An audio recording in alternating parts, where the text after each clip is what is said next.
Cyrene, okay, so I don't know if I told you guys, but I'm in the middle of moving like 2,000 miles away.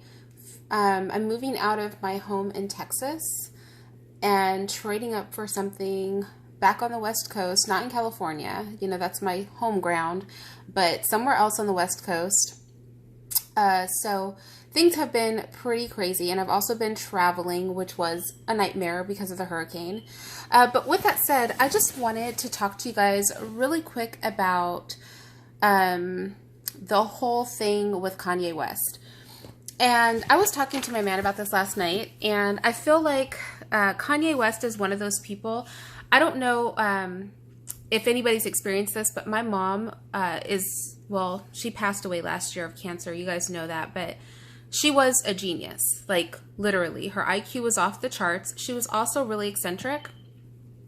And if you've ever talked to somebody that's really, really, really intelligent, a lot of times it's hard to follow their speech. Now, I'm not saying Kanye is a genius, but when I do the interpretation, I'm going to interpret what he said because it did sound like rambling, but he actually was speaking a lot of logic. But if you've ever dealt with somebody who is highly intelligent, a lot of times their brain is moving faster than the words are coming out of their mouth. So it can be sometimes really hard to follow them because by the time the words hit their lips, they're like onto a new thought. And they just expect you to be there with them. And then you're just sitting there like, this is weird. You know what I mean? Like, can we finish one part of the topic? Can you just use a whole sentence? And so I feel like Kanye West, listening to him talk is kind of like listening to those kind of people.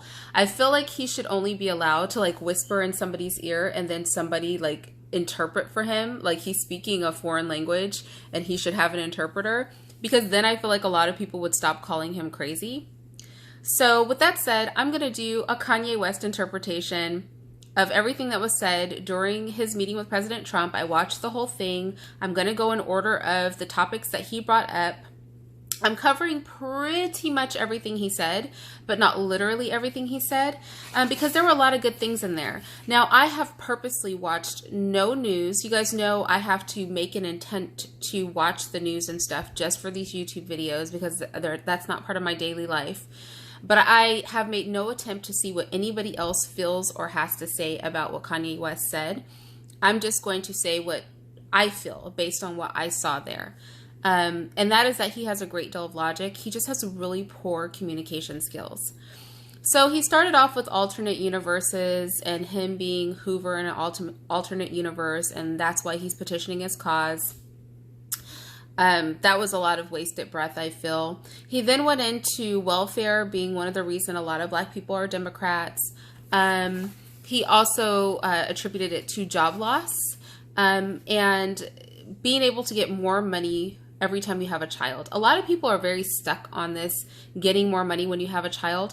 What people don't realize is it's been a long time since welfare reform has happened, and people don't get more money for having kids anymore. If you have kids after the first year of welfare, you no longer get money for them. So I wish people would just let that go. As you guys know, in my former life, I did a lot of work with Office of Human Capital programs, and those are social welfare programs of various kinds. So I know this to be a fact. Welfare reform has done away with that. People do not get paid to have more children anymore. It just doesn't happen. In fact, they can't even get welfare for more than a few years anymore. He also said that mental health, lack of mental health supportive services has contributed to incarceration. I thought this was a pretty interesting argument. So I think that there's just a genuine issue with crime, and Black people we can't afford to commit crime because in a lot of cases we will get stronger sentences. So it's just one of those things where we just have to be really smart and not be breaking the law because we just can't afford to break the law. But I think he brings up a good point that a lot of this could be due to some mental health stuff. And so I think that that's really fascinating that he brought that up. It was an interesting point. He also pointed to the 20% decline in the Chicago murder rate. I haven't vetted that stat, but if you've vetted it, comment down below. He spoke of the Clinton versus Trump campaign, explaining why so many people went for Trump. He said Trump was very relatable to men. The slogan that they used for Clinton, it just was something that he didn't feel resonated with, men in general. But, you know, for men, Trump had a campaign that they could just really get behind. And I think that's pretty honest. I have to say myself, I've said in a lot of videos, when I think of our president, he just reminds me of a man, like, you know, and I think manhood is such a lost art, sadly, that when we see a man functioning, you know, those of us who appreciate men, male and female alike, we just get excited. You know what I mean? We're just like, yes, let's get behind this leadership, strong male leadership. He's used a lot of profanity, but he brought up bringing jobs to the heartland. Specifically factory jobs. And this is really true. A lot of you don't know that I attended school in the Midwest for a period of time in my life during my college years. And in all honesty, I knew a lot of people that worked in factories, and those were some of the best jobs. And so that's something that doesn't really exist anymore. So I could see, you know, when you see that decline happening in those areas that are, you know, heavily dependent on that kind of industry, that he's right. But he specifically spoke about bringing jobs into Chicago. He did a lot of speaking on behalf of the Black people when he was talking to the president. And I feel like that really glossed over people's heads. So yeah, specifically in Chicago. And then he overall just said, we just need jobs in the U.S. He then went on to saying that he wanted to promote expansion in big farm. I'm not pro pharmaceutical companies. That could be a whole other video. I feel very strongly about pharmaceutical companies, so I won't even go there. Let's just say that I completely disagree with him, but he would like to expand on big farm.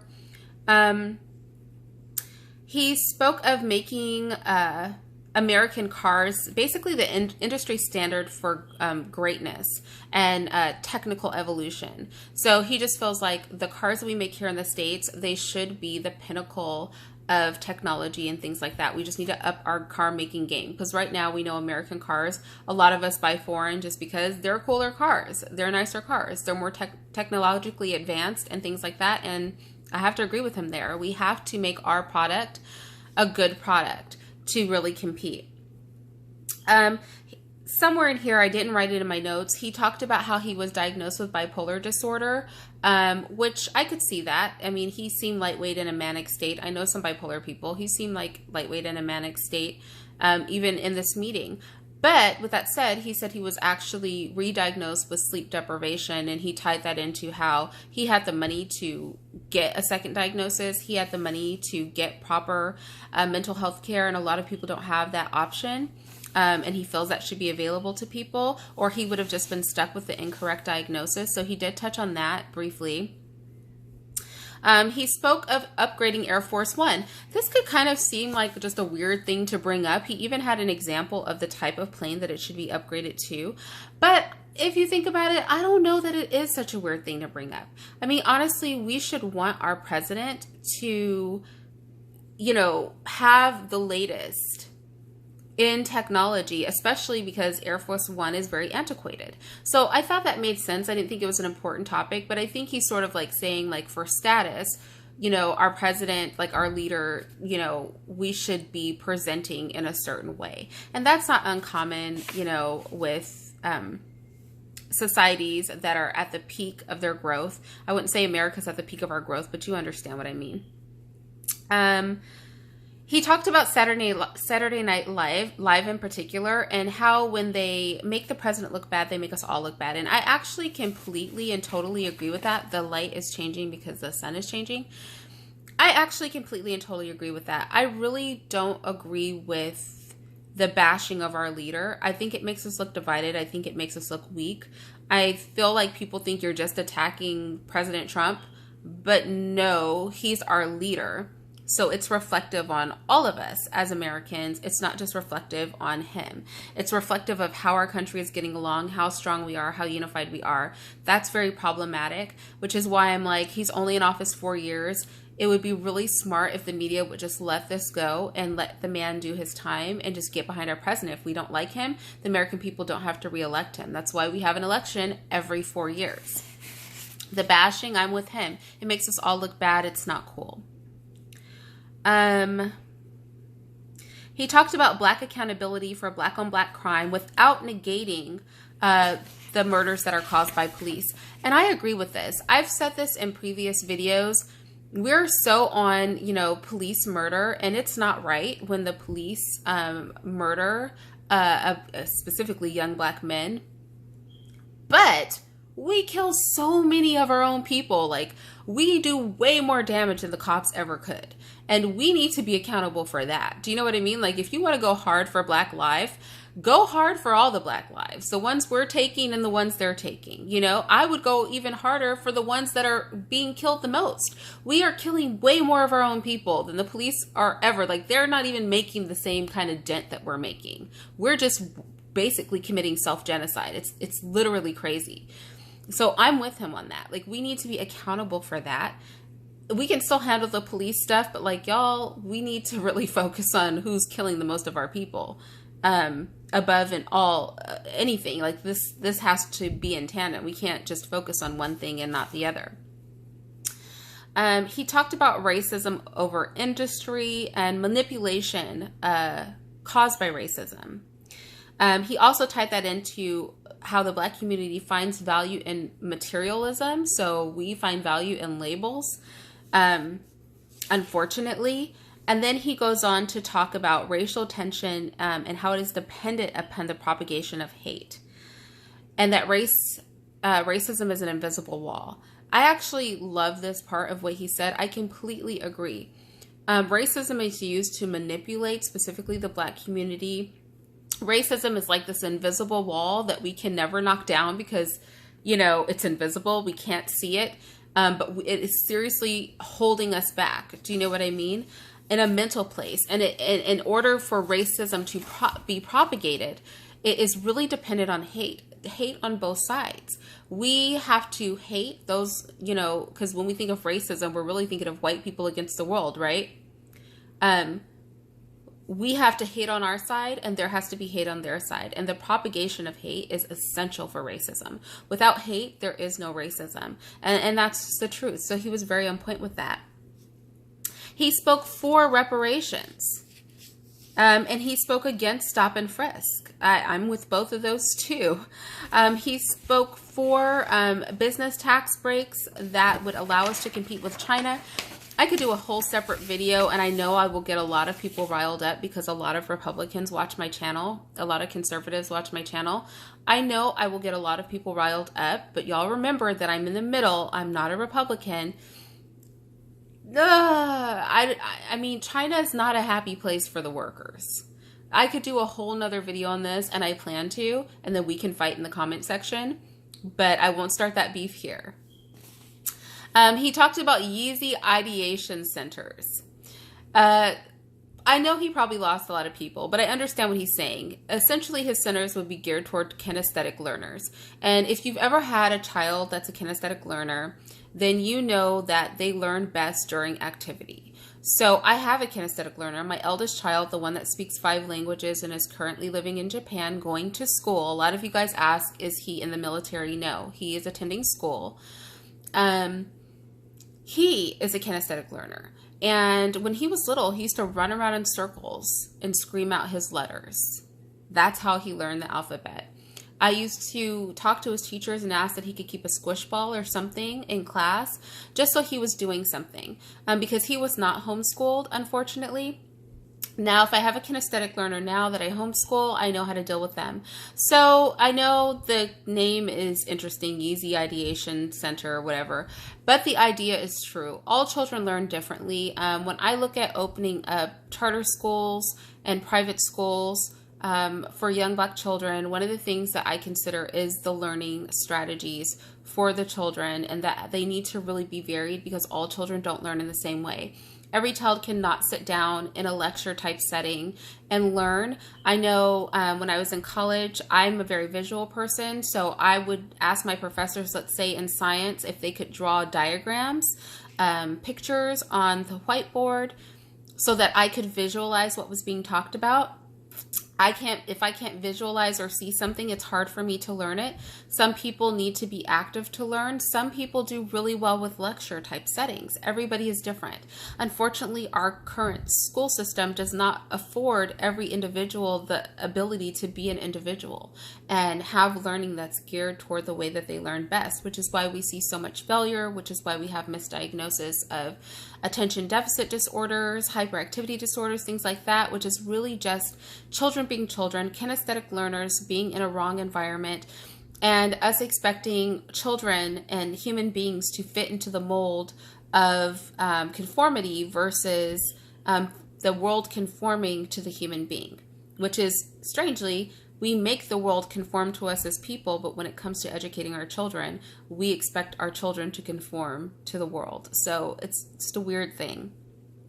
Trump said Kanye West could be the next president. I really don't think so. His communication's really poor. Like I said, I am probably making more sense about what he said than he made during his conversation with Trump, just because he has a lot of great ideas and he does say a lot of great things. But he's really, really poor at the delivery. Like, his delivery sucks. Okay. Let's see. Last but not least, he spoke of living in the present. And I actually thought this was pretty profound. Versus living in the past. This is profound. History is a double-edged sword, right? We want to know history because we don't want to repeat history, but we don't want to live in history. And I think we're really big on this. We don't want to give people second chances. We want to dwell on the past. Like, this is why relationships, not just romantic relationships, but like human relationships fail.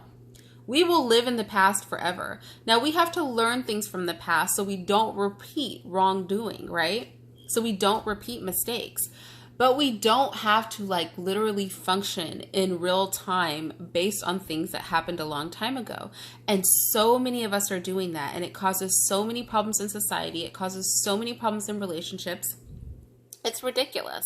And I thought that is one of the most profound things he said, because I'm in complete agreement with that. You need to know when to learn from something and then move past it and be in the present. He was specifically talking about race relations, and I agree with that too. Like, we're all human beings, and until we let go of that old baggage from sick people who develop disgusting systems, we will not move past it. He also said that he wanted to see a show of unification, and he thought that could be manifested by Trump and Kaepernick meeting someplace at a game, something, and changing the slogan. Maybe they could both wear a hat that says, "Make America Great." He said, again, to just be focused on the present, that we not talk about again, that right now in real time, we want to just make America great, just period. And overall, I have to say, he's not the best communicator ever, but you really can't knock what he said. And I think sometimes it's hard to follow what a person says, and we get really caught up on the delivery and ignore the message. And I guess I just don't function that way. I try not to get caught up in the delivery, because Oprah Winfrey, and I've been wanting to get this soundbite, she said something to her audience once that just was pretty deep. She said, you can say anything to anyone. It's all in how you said it. And then she turned to the camera. Oh, if one of you guys has a soundbite, this video, please tell me in the description box, because I need this. I've been on the search for this. She turns to her camera and she goes, "You're so stupid." No lie. That left such an impression on me. And that's why I try not to get caught up in the delivery, but to pay attention to what is being said. And I think this is a perfect example of people, and again, I haven't looked at the news, but I guarantee you, tell me if I'm wrong, people were caught up in the delivery and not so much what he said. I just went through what he said, and obviously those are very cohesive, logical thoughts, really great ideas, really made a lot of sense. His delivery just sucked. And so I think that's sort of where we stand with the whole Kanye West thing. And with that said, I'm going to go ahead and upload this. It won't have all my great tags and stuff like that on it, so it probably won't get the viewership I want it to until I get to my computer and tag everything. But y'all, I'm being lazy. I mean, I'm so wrecked from my trip. You may literally see me in this same jumper 15 times because I don't even want to take days and days to record. I just feel like just recording a bunch of crap today. So I hope you like this angle because this is the angle you're going to get. I don't feel like setting anything up, and I'm packing. So there are literally boxes everywhere and stuff has been taken off my walls. So it's just hard to find a good place to be. So we'll just have to live like this with each other until next month. Yeah, I have some other stuff to say, but I'm not going to shove it all into this video. I'm going to break it up and make it cohesive so that you guys aren't getting 15 topics in one video, because I feel really chatty actually. Yeah, I do. Anyway, I'll talk to you guys probably in like 5 minutes. You know how I do. I either make a bunch of videos and then edit and upload them all at once. Today, I'm just going to be recording a bunch of videos, not editing them and uploading them. So we'll speak with you guys in like 30 seconds. Bye.